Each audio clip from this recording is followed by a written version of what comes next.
निखोज हो जाइछि पुओ, उजुड़ी गलाणी बासगृह, जंत्रणा छटपट दंपति। एमिति एक संवेदनशील घटनार दृश्य कैद होइछि संभव टीवी कैमेरा रे, जहा बयान करुछि जीवनर वास्तवता। दैव दौड़ी मनीष गाई, जेणिकी टाणई सेणिकी जाई, भाग्य हातरे आमे समस्ते बंधा। एबे जीवनर दो छकीरे जीवन असहाय अवहेलित, चिकित्सा पाई नाही अर्थ। एई दृश्य हेला रायगड़ा जिला विषमकटक ब्लॉक अंतर्गत भालेरी ग्रामर।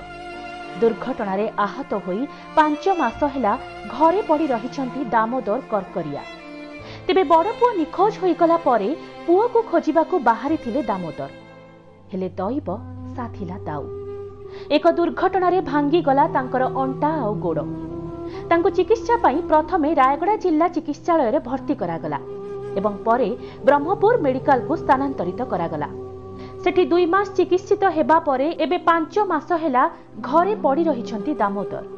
अंटार हाड़ आ गोड़ भांगी जाइथिबारु से प्राय अचल कहिले चले। घरे एकमात्र स्त्री जी स्वामींकर सेवा जत्न करुछंती, तेबे घर चलैबाकू हेले घरे एबे केही नाहंती। स्वामी को छाड़ी कुली मजूरी करबाकू भी जाई पारु नाहंती तांको स्त्री।